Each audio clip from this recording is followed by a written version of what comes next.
लोगों की मानसिकताएं बदल गई हैं और अब हर एक को हो गया है अच्छा पैसा कमाओ, घूमने जाओ, अच्छा पैसा कमाओ, घूमने जाओ, एंजॉय करो।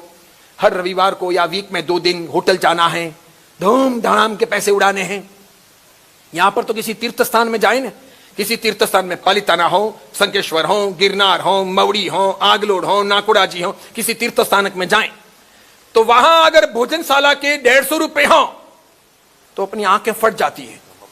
150 रुपया भोजनशाला रहा है, 150 रुपया, साले लूटने बैठे हैं ये क्या कर रहे हैं? 150 रुपया खाने का। कसम आपके चाहने वालों की, झूठ मत बोलना, किसी को नहीं कहूंगा, आपके गांव का अब तक मैं नाम लिया नहीं हूं, ठीक है? सही सही बोलो। होटल में जाते हो तो 150 रुपए में कौन सी थाली आती है, कौन सी कैटेगरी की बताओ ना। मैं तो बहुत साल पहले होटल में गया था, 1980 में, लास्ट 1980 में, इसके बाद कभी नहीं गया, ठीक है? दीक्षा हो गई, दीक्षार्थी बन गया, फिर नहीं गया।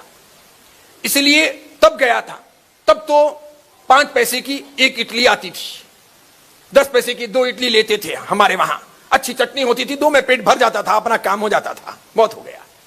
अभी बताओ मुझे आप, 150 रुपए में कौन सी थाली आती है? यहां कोई बड़ी होटल हो, सेलम की, ईरोड की, त्रिचनापल्ली की, वेल्लूर की, कोई भी बड़ी होटल हो, बड़ी अच्छी सी, या फिर हाईवे पे कोई होटल हो, या चेन्नई बेंगलोर कहीं जाएं, कोयमुत्तूर या अन्य कहीं जाएं, या रामेश्वर कन्याकुमारी कहीं जाएं, या मदुरई जाएं, कहीं जाएं, अच्छी होटल में खाना खाना है, बढ़िया नामांकित हो, 150 रुपए में कौन सी थाली आती है? नहीं आती। हम ट्रस्टी हो ना, हम ट्रस्टी उन तीर्थों में से किसी के, और भोजनशाला डिपार्टमेंट संभालते हो, और जनरल मीटिंग हो या फिर अपनी मात्र ट्रस्टियों की मीटिंग हो, तब भी हम कोशिश करेंगे ना 150 रुपया नहीं रख सकते, 150 रुपया नहीं रख सकते, 150 रुपया बहुत ज्यादा है, 150 रुपया क्या कम रखना चाहिए। देखो वहां 50 रुपए में खाना मिलता है, वहां 40 रुपए में खाना मिलता है, अपने अधिक से अधिक रखें तो 90 रखें, 70 रखें, 80 रखें या 100 रखें, 150 किसको कहते हैं? बहुत खराब लगेगा, नहीं रखना है क्या? अच्छा, होटलों में आप जाते हो तब आप 100 रुपए, 150 रुपए, 200 रुपए, 300 रुपए, 500 रुपए खर्च करने को तैयार। और अब तो अपने राजस्थानी समाज में और विशेष करके गुजराती समाज में भी एब्रोड जाने की फैशन बढ़ी है। पहले जाते थे काश्मीर, काश्मीर जब आतंकवाद का भोग बनने लग गया तो अब एब्रोड जाते हैं। एक बार जिंदगी में हांगकांग जाना है, एक बार सिंगापुर जाना है, एक बार अरब अमीरात वगैरह जाना है, वहां जाकर के भी मस्जिदों में घूमने जाते हैं। फूटे कर्म तुम्हारे, तुमने गिरनार नहीं देखा, पालिताना नहीं देखा, समय शिखर नहीं देखा कि तुम मस्जिदें देखने के लिए वहां जा रहे हो। आप वहां की वीडियोस देखो, वहां के फोटो देखो, अलग अलग मस्जिदें भी वहां पर टूर के अंदर दिखाई जाती है। बाकायदा ड्रेस चेंज करके या रुमाल बांध करके मस्जिद में जाते हैं देखने के लिए। इंडिया से आए हैं, घूमने के लिए, पर्यटक के तौर पर आए हैं। अपने यहां तो माउंट आबू जाएंगे तो बरमुडी में जाएंगे, बाहर से आए हुए बरमुडी में जाएंगे, समझ रहे हैं आप? तो यहां पर तो माउंट आबू या राणकपुर, ये पर्यटक जो लोग आते हैं, ये कोई एमसी वमसी का पालन नहीं करते। इसलिए हमने बहुत आवाज उठाई थी कि इस प्रकार पर्यटकों के लिए बंद किया जाना चाहिए। ये खोल करके बहुत बड़ी गलती की है। आगे जाकर के यही पालिताना गिरनार के अंदर हो जाएगा, समय शिखर और सब जगह पर हो जाएगा। नहीं होना चाहिए, ये पर्यटकों के लिए नहीं है तीर्थ स्थान। अपने को इनको होली पैलेस नहीं बनाना है। तो भी यंगस्टर नहीं समझते हुए तो कहते हैं वाह कांग्रेचुलेशन, पालिताना का नाम होली पैलेस में आ रहा है, जिन शासन देव की जय हो। मेरे को कर्म फूटे तुम्हारे, तुम बेवकूफ लोग हो, तुम्हारे में अक्ल ही नहीं है। तुम मुबारकबाद दे रहे हो, कांग्रेचुलेशन कह रहे हो होली पैलेस के लिए, क्या जरूरत है अपने को? वो अपनी पुण्य भूमि है। तो लोग यहां पर तो ऐसे आते हैं, वहां अपने जाके कपड़े बदलते हैं। यहां पर तो हम इन चीजों का रिस्ट्रिक्शन रख नहीं पाते, वहां पर हम बदलते हैं कपड़े। अब जो आदमी श्रद्धा भक्ति पूर्वक पालिताना गया, दादा की पूजा की, गिरनार गया, चढ़ करके यात्रा की, और ऐसे जाकर के वहां कौन सी क्वालिटी का पुण्य कमा रहे हैं? जब अरब अमीरात जाते हैं, हांगकांग, सिंगापुर जाते हैं, कपड़े बदल करके चर्च में या मस्जिदों में जाते हैं, क्या कमाते हैं? कौन सा सम्यक दर्शन वहां निर्मल हो रहा? क्या देख के आ रहे हैं? फॉरेन के लोगों ने, बाहर के लोगों ने जो यहां के स्थापत्य के बारे में, यहां की भक्ति के बारे में, यहां की निष्ठा के बारे में जो लिखा है, वो तो शायद विदेशों में भी देखने को ना मिले। ऐसी ऐसी चीजें लिखी है उन्होंने। उनको लगा है कि भारत में ऐसी जोरदार समृद्धि है, भारत इतना जोरदार पौराणिक और इतना विस्तृत रहा है, और अपने बाहर जाकर के इस प्रकार पैसे उड़ाते हैं। अब मुझे बताइए, एक बार ऑस्ट्रेलिया, न्यूजीलैंड या अफ्रीका के देशों के लिए या अमेरिका के देशों के लिए या ये हांगकांग, सिंगापुर वगैरह जाते हैं, 5 दिन, 7 दिन, 8 दिन, 11 दिन का टूर हो, कितने हजार में पूरा होता है? 1000 में पूरा होता है, 25,000, 50,000, लाख में पूरा नहीं होता, 2 लाख में पूरा नहीं होता, 3 लाख में पूरा नहीं होता। समझ रहे हो? एक एक व्यक्ति का। वहां तो ऑस्ट्रेलिया में तो पानी भी नहीं मिलता। कितने रुपए हैं, इतनी सी गिलास देते हैं, एक एक घूंट पियो। वहां पानी से अधिक लोग शराब पीते हैं, वो सस्ती है, पानी महंगा है, तो भी वहां घूमने जाते हैं, सिर फोड़ने, पैसे बर्बाद करने। और वो आदमी जब यहां आकर के पोजीशन में बैठता है और अपने कहते हैं कि भाई साधारण खाते के लिए तोटा है, अष्टमंगल के चढ़ावे बोले जा रहे हैं, बोलो भाई बोलो, रुपए बोलो, 9,999। माय का लाल 9,999 का वो 11,000 करने को यहां तैयार नहीं है। वो अभी ऑस्ट्रेलिया घूम के आया है।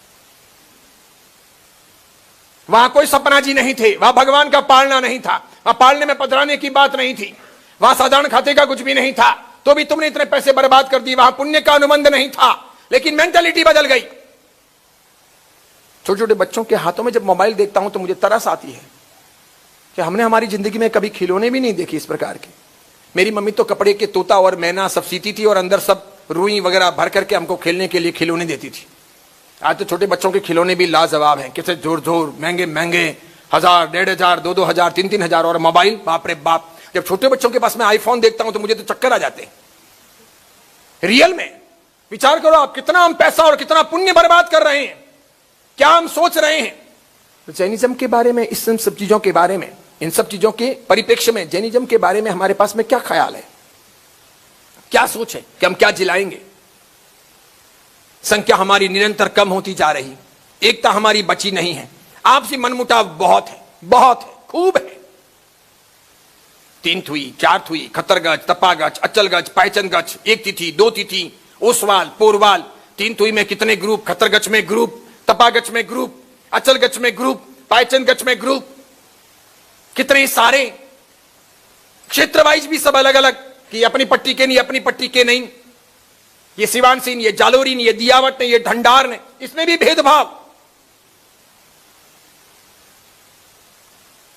और वापस सब जैन, सबकी विधियां एक जैसी, कोई अधिक फर्क नहीं, सबके भगवान वही, सबके शास्त्र वही। मुझे लगता है हमारा विकास नहीं होगा, हमारी सुरक्षा की अब कोई गारंटी नहीं है और हमारे भारी नुकसान होते जा रहे हैं, भारी नुकसान होते जा रहे हैं। जिस कदर हमारी बहन बेटियों को ले जाया जा रहा है, हमारी बहन बेटियां जा रही है, हमने बिल्कुल छूट कर दी है।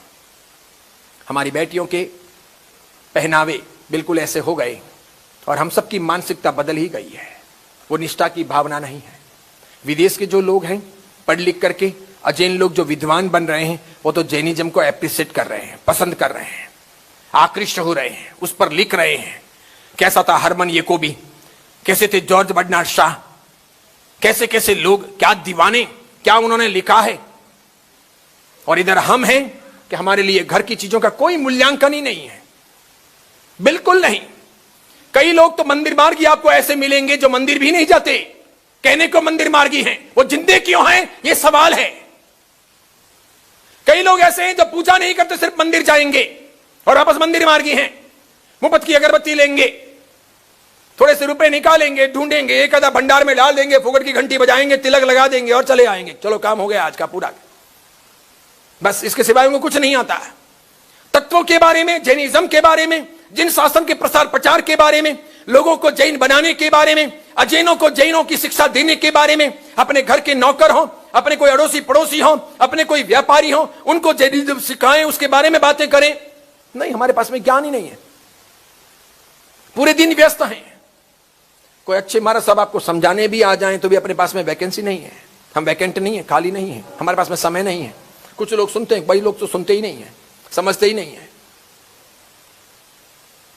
आज भी मैं जहां चौमासा करके आया हूं वहां ऐसे ऐसे लोग हैं, इतना बढ़िया चौमासा हो गया कि इतिहास में कभी ना हो, ऐसे ऐसे क्षेत्र रहे जहां हम गए तो वहां पर भी कोई 5, 10, 25, 50 ऐसे लोग रहे जो जिन्होंने कभी महाराज साहब का मुंह भी नहीं देखा, कोई लेना देना ही नहीं। चलो कोई बात नहीं, महाराज साहब का मुंह नहीं देखा, जैनिज्म को तो समझते।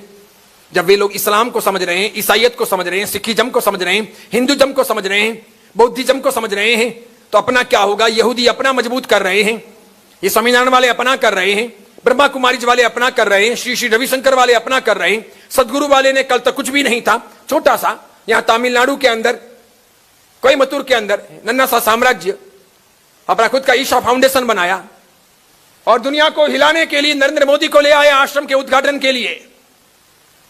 पैसे की तरफ पानी की तरफ पैसा बहाया, काम हो गया, नाम हो गया।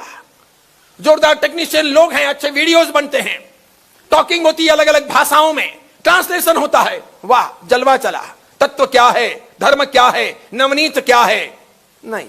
और अपने को घर को मिला है तो भी जानने समझने के लिए तैयारी नहीं। बहुत दुर्भाग्य है हकीकत में।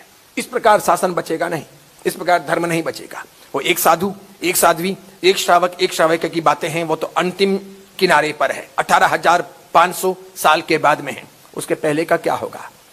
मेरी नजरें तो ये देख रही है आने वाले 50 साल के बाद में असह्य वातावरण बन जाएगा। मैंने इसके 25 साल पहले जो देखा था वो सब सही सिद्ध हो रहा है। मुझे बहुत दूर तक दिखाई दे रहा है, मैं सब चीजें फील कर रहा हूं, एहसास कर रहा हूं।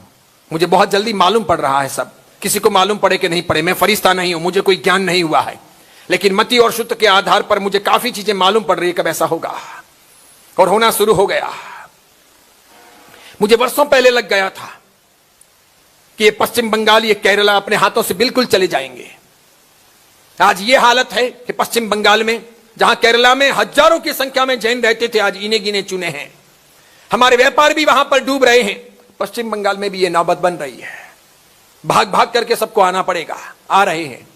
आसाम में नहीं बचा, उड़ीसा में नहीं बचा, पश्चिम बंगाल में नहीं, सब जगह से खाली होता जा रहा है। कुछ समय के बाद में राजस्थान भी हमारे जाने जैसा नहीं बचेगा।